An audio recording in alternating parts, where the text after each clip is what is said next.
ఏ విధంగా కూడా చేయలే. ఏదున్నా ఈ రెండే పరిస్థితులు ఆదరణ పరిస్థితి చూస్తూ ఉన్నాం.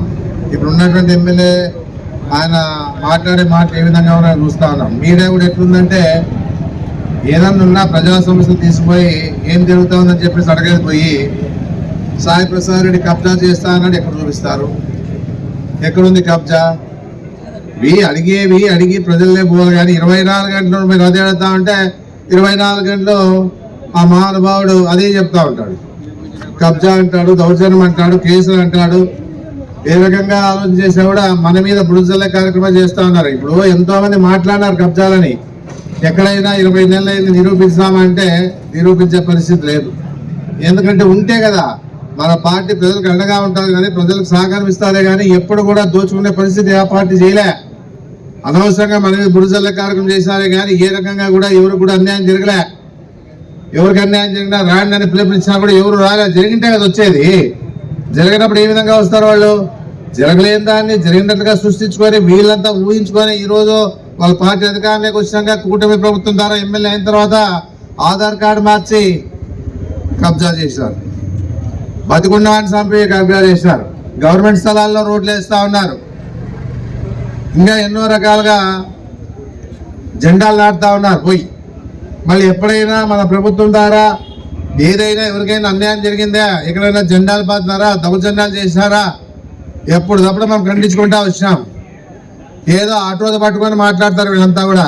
ఆటోలో పట్టుకొని మాట్లాడి ఆటో ఏదో మాట్లాడని చెప్పేసి దౌర్జన్యంగా ఎత్తుకుపోయి కొట్టాడు. ఆ పిల్లోడే చెప్తా ఉన్నాడు, సాహెబ్ ఆయన ఏమీ చేయలేదు మాకి, కొంతమంది వేరే వ్యక్తులు చేశామని చెప్పినా కూడా మళ్ళీ అదే విషయాన్ని ప్రస్తావిస్తూ ఉంటారు. ఏమీ లేదు కదా వీళ్ళకి, చెప్పుకోలేక ఏమీ లేక ఈ విధంగా కూడా వీళ్ళు చేసే పరిస్థితులు చూస్తా ఉంటే కోడిగుడ్లు తింటారు.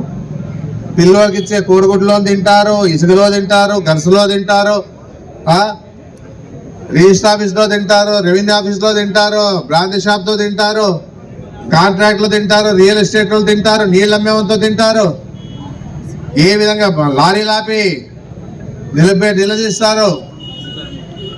ఇసుక అన్ని దందాలే ఈరోజు జరుగుతా ఉన్నాయి. ఎప్పుడైనా ఆ దాంట్లో నేను ఒకటే అడుగుతా ఉన్న ప్రజలకి, రియల్ ఎస్టేట్ రూపాయి ఇచ్చినారా?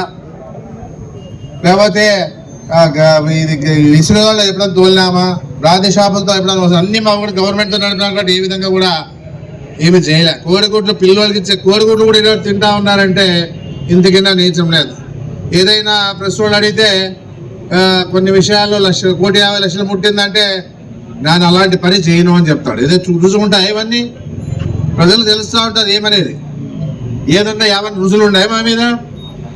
మళ్ళీ రుజువు లేకపోయినా మాట్లాడుతూ ఉన్నారు. నేను అనుకుంటే పర్సనల్గా మాట్లాడాలనుకుంటే నేను అడుగుతాను, నీకు 4 పెళ్ళాలు ఉండాలని చెప్పేసి. ఇవి పర్సనల్గా రావద్దు. ఏదన్నా పర్సనల్గా వస్తే మేము పర్సనల్గా ఎత్తాల్సి వస్తూ ఉంది. నీవు ఏం చేసినా నీ కర్మ నువ్వు అనిపిస్తావు, ఖచ్చితంగా అనిపిస్తావు, తప్పేంలే. ఎందుకంటే ప్రజలు కూడా విసుగొన్నారు. ఏదో నీవు మాట్లాడిన అట్రాక్షన్ చేసే విషయాన్ని అందరూ గమనిస్తున్నారు. అప్పట్లో ఏ రకంగా ఆలోచన చేసినా కూడా నీ మీద ప్రజలకి అసూయ కలిగింది. అప్పుడే ఆయన మీద వ్యతిరేకత వచ్చింది. ఈ మాటలు వినలేక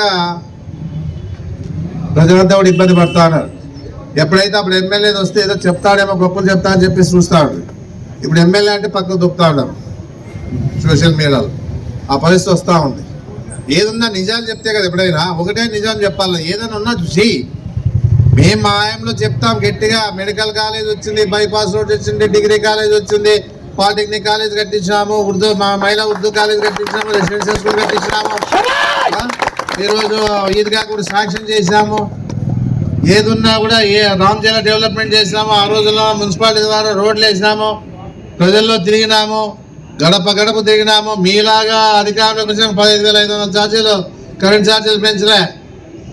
ఎక్కడ కూడా డెవలప్మెంట్. ఇప్పుడుండే డిగ్రీ కాలేజ్ బిల్డింగ్ కట్టని చెప్తాను, ఎన్నోసార్లు చెప్పాను. ఇప్పుడుండే డిగ్రీ కాలేజ్కి బిల్డింగ్ కట్టండి, శాంక్షన్ 5 ఎకరాలు చేసాం అప్పట్లోనే. అదే కాకుండా పాలిటెక్నిక్ కాలేజ్ ఉంది, ఐటీఐ కాలేజ్ ఉంది. దానికి స్టాఫ్ తీసుకురండి అంటే తీసుకొచ్చే యోగ్యత లేదు మీకు. అసెంబ్లీలో మాట్లాడితే ఇంత పొడవు ఇంత వెళ్ళని చెప్తావు. అసెంబ్లీలో ఏం మాట్లాడు? 0 అవర్లో మాట్లాడితే ఏముంది? అది రికార్డ్ అవుతుంది. దాని నుంచి నీకు సమాధానం వస్తుంది, కానీ దాని నుంచి నీకేం కూడా దాని పరిష్కారం కాదేది, పని కాలేదు, ఏది కాదు అది. ఎందుకంటే ప్రజల నాయకులు అనుకుంటున్నారు 0 అవర్లో మా ఇంట్లో వాళ్ళు ఏం చేస్తామంటే ఆదోన్లో మమ్మల్ని చూడాలని చెప్పేసి మాట్లాడతాం. అది కాదు కావాల్సి ఉండేది. ఏం మాట్లాడి 15 అంశాల మీద మాట్లాడితే ఆదోనికి ఉపయోగపడడం ఏదో ఉందే? ఏం ఆదోని యువత గురించి మాట్లాడినావా, ఆదోని నిరుద్యోగుల గురించి మాట్లాడినావా, ఆదోని డెవలప్మెంట్ గురించి మాట్లాడినావా, ఆదోని రోడ్ల గురించి మాట్లాడినావా, ఆదోని మెడికల్ గారి గురించి మాట్లాడినావా, ఏం ఆదోని గురించి ఏం చెప్పినావు? ఏది ఉన్నా ఆదోని నీకు ప్రజలు నీకు ఆశీర్వదించినారు కాబట్టి ఆదోని గురించి మాట్లాడతా. నేను ఏదో స్టేట్లో మాట్లాడితే వారు ఇన్ని మాట్లాడితే ఇన్ని ఏం ఉపయోగం ఉంది? ఈరోజు ఉపయోగపడే కార్యక్రమాలు మాట్లాడితే ఏదైనా ఉపయోగం ఉంటుంది, కానీ ఆ 0 అవర్లో మాట్లాడితే అసలు ఉపయోగమే ఉండదు. అసెంబ్లీలో మాట్లాడాడో ఎవరు మాట్లాడలేదు. ఎప్పుడు మాట్లాడినాం, ఎందుకు మాట్లాడలే? ఎప్పుడైనా రికార్డు చూసుకుంటే కూడా మాట్లాడినట్టు ఉంటారు. మాట్లాడినాం, ఎందుకంటే సీనియర్లు అయినట్లల్లా మాకు అవకాశం ఇలే అంతవరకే. కానీ మేము మాట్లాడినామని ఉత్తు మాట్లాడి ఏం చేయాలి? మేము అసెంబ్లీలో మాట్లాడి మెడికల్ కాలేజ్ తెస్తామే, అలాగే అసెంబ్లీలో మాట్లాడి బైపాస్ రోడ్ తెస్తామే, అసెంబ్లీలో మాట్లాడి డిగ్రీ కాలేజ్ తెస్తామే, అసెంబ్లీ కాలేజ్ మాట్లాడి పాలిటెక్నిక్ కాలేజ్ కట్టిస్తామే, అసెంబ్లీలో మాట్లాడి రంజాబాద్ చేస్తామే, అసెంబ్లీలో మాట్లాడి ఇది ఉర్దూ కాలేజ్ కట్టిస్తామే, అసెంబ్లీ కాలేజ్ రెసిడెన్షియల్ కట్టిస్తామే. ఏమున్నా కూడా ఈరోజు ఇన్ని విధాలుగా మేము ఎప్పుడు కూడా మాట్లాడుకోండి ఇవన్నీ తీసుకొచ్చాము. ఎందుకంటే ఫలితాలు ఉండాలా. ఏదో మీరు ఇంటాలే అసెంబ్లీలో మాట్లాడుతా అంటే కొంతమంది బాగా ఇస్తారు, అదేం ఆనందం ఏమో లేదు, కానీ స్వీట్లు పంచుకొని తింటారు. ఏం మురిగిందని స్వీట్లు పంచుకుంటారు, ఏ విధంగా ఉందని చెప్పేసి సంతోషాన్ని పంచుకుంటా ఉన్నారు, ఏం ప్రజలకు ఏం ఉపయోగపడిందని చెప్పేసి మీరంతా కూడా ఆలోచన చేస్తారు. ఏది లేకపోయినా కూడా ఆడంబరాలతో అన్ని మాటలు చెప్పుకుంటా నీకేం కావాలా? కరెక్ట్గా ఉన్న రియల్ ఎస్టేట్లో కూడా పోయి నువ్వు కాలు పెట్టాల.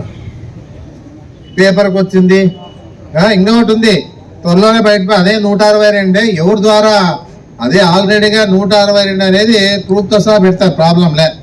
ఎందుకంటే ఆయన చేసిందే ఘనత ప్రజలకు తెలల.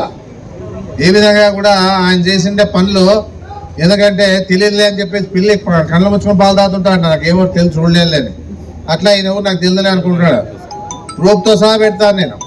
అదే అసలుకి 162 బాలాజీ ఎస్టేట్, మహేశ్వరి ఎస్టేట్, ఈ 2 ఎస్టేట్లోన ఆల్రెడీగా లేఅవుట్ అయిపోయింది. దాన్ని మళ్ళా ఈరోజు ఆన్లైన్ లెక్కించి పరిస్థితి చేశాడు మహానుభావుడు. అంటే ఇంతకింటే ఘోరంగా ఉందా? మళ్ళీ ఈయన చెప్తాడు 162, 630, 314 అన్ని కరెక్ట్గా ఉండే వాటినే ఈయన చెప్పే పరిస్థితి చేస్తూ ఉన్నాడు. ఏదున్నా ఆయనకి ఏ విధంగా కూడా మనకి ఆయనకి ఆదాయం కావాలి. ఐదవ శంకారం ఎక్కడో విజయవాడ చేస్తే ఇక్కడ అందరు ఫోన్లు చేస్తాడు.